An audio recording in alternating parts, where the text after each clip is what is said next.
Assalamualaikum warahmatullahi wabarakatuh. Perkenalkan, kami dari kelompok 1 kelas gizi B akan memaparkan materi mengenai fermentasi bahan pangan dalam mata kuliah Teknologi Pangan dan Gizi. Adapun dosen pengampu dengan hormat saya sebut namanya Ibu Justiulfa SKM MPH.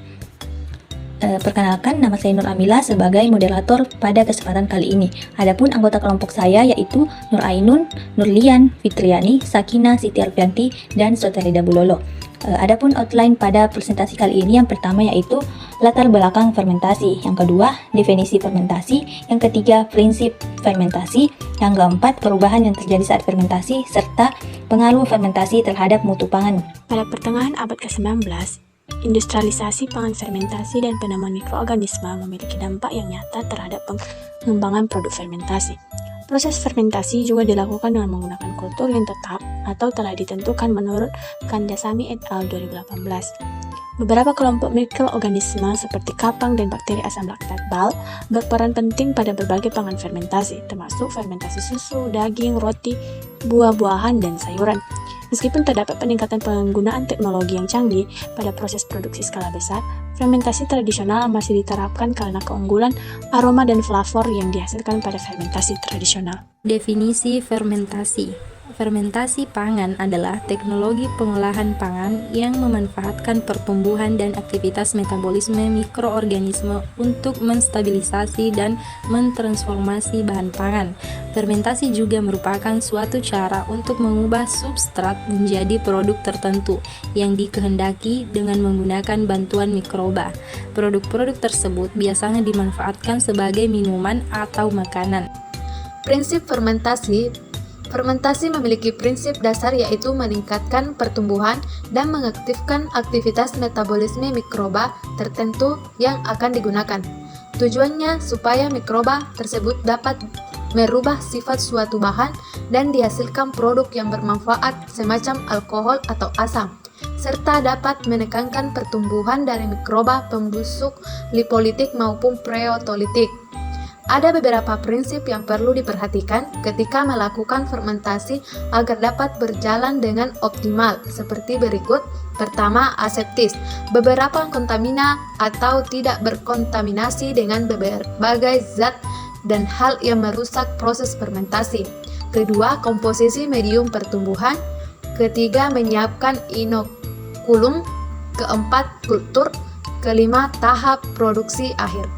Adapun perubahan yang terjadi saat fermentasi, yaitu peningkatan asam. Mikroorganisme dalam fermentasi sering menghasilkan asam sebagai produk sampingan. Ini bisa mengubah rasa dari bahan yang difermentasi, memberikan rasa yang lebih asam. Peningkatan rasa dan aroma. Selama fermentasi, mikroorganisme juga dapat menghasilkan senyawa yang memberikan rasa dan aroma unik pada produk akhir. Contohnya adalah ester, aldehida, dan asam organik. Pengukuran nutrisi. Mikroorganisme dapat menguraikan nutrisi dan bahan yang difermentasi, membuatnya lebih mudah dicerna dan diserap oleh. Adapun perubahan yang terjadi saat fermentasi, yaitu peningkatan ketersediaan nutrisi. Beberapa nutrisi mungkin lebih mudah diserap oleh tubuh setelah mengalami proses fermentasi. Contohnya adalah meningkatnya kandungan vitamin B dan asam amino esensial dalam beberapa produk fermentasi. Pengukuran toksin. Beberapa mikroorganisme dalam fermentasi mungkin menghasilkan enzim yang dapat menguraikan atau menghilangkan senyawa toksik dalam bahan mentah. Pengawetan. Fermentasi juga dapat digunakan sebagai metode pengawetan makanan karena beberapa mikroorganisme yang terlibat dalam proses ini menghasilkan senyawa antimikroba yang membantu mencegah pertumbuhan mikroba patogen. Pengaruh fermentasi pada mutu pangan, seperti produk tepung mokaf. Dalam jurnal Proceedings Scientific 2021, dijelaskan bahwa ubi kayu sangat kaya akan kandungan karbohidrat, yaitu sebesar 34,7%, namun sangat miskin protein yaitu sekitar 1,2%. Pengolahan singkong melalui proses fermentasi merupakan salah satu upaya untuk meningkatkan protein yang terkandung di dalamnya. Dengan demikian, tepung singkong yang difermentasi mempunyai kelebihan daripada tepung singkong yang biasa, yaitu kandungan protein yang tinggi, THCN lebih rendah. Selanjutnya, selama proses fermentasi, terjadi kehilangan komponen penimbul warna, yang dapat menyebabkan warna coklat ketika pengeringan. Dampaknya adalah warna tepung yang dihasilkan lebih putih dibandingkan dengan tepung ubi kayu biasa. Pembuatan mokaf umumnya dilakukan dengan fermentasi spontan melalui proses perendaman bahan selama 30-72 jam. Mikroba yang berperan aktif dalam proses fermentasi berkembang biak secara alami karena lingkungan hidupnya sesuai dengan pertumbuhannya. Namun, fermentasi spontan mempunyai beberapa kelemahan, yaitu mikroba yang tumbuh sedikit sehingga mutu produk yang dihasilkan memiliki kualitas rendah. Oleh karena itu, perlu dicari alternatif yang dapat menghasilkan mutu yang baik yang dapat menggunakan starter bakteri asam laktat atau BAL. Dipengaruhi oleh reaksi biokimia selama perendaman atau fermentasi dengan isolat bakteri asam laktat atau BAL.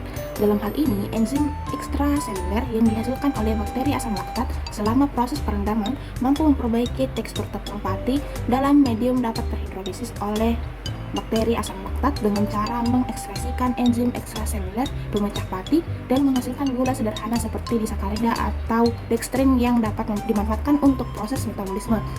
Asam laktat mempunyai aroma khas yang dapat menutup aroma khas singkong dan asam cyanida. Beberapa jenis BAL seperti L. plantarum, L. acidophilus, A. xylum telah dilaporkan mampu menghasilkan enzim untuk mendegradasi pati. Interaksi antara jenis BAL dan lama fermentasi berpengaruh nyata terhadap kadar protein dan kadar air tepung mokaf. Jenis BAL memberikan pengaruh yang berbeda nyata terhadap nilai pH, kadar protein, kadar air, serta aroma dan warna tepung mokaf. Lama fermentasi memberikan pengaruh yang berbeda nyata terhadap nilai pH, kadar protein, kadar air, rendemen, serta aroma dan warna tepung mokaf. Perlakuan baik diperoleh pada jenis BAL L. plantarum dengan lama fermentasi 48 jam dengan kandungan protein sebesar 2,06%, nilai pH 5,44, kadar air 2,55%, rendemen 25,32%, total BAL 6,2 CFU per G, aroma normal dan warna putih. Adapun kesimpulan dari materi kami, yaitu fermentasi adalah proses pengolahan bahan pangan dengan bantuan mikroorganisme, yaitu bakteri, jamur, atau ragi untuk menghasilkan produk dengan karakteristik dan cita rasa yang unik. Mikroorganisme ini memecah komponen kompleks dalam bahan pangan menjadi senyawa yang lebih sederhana.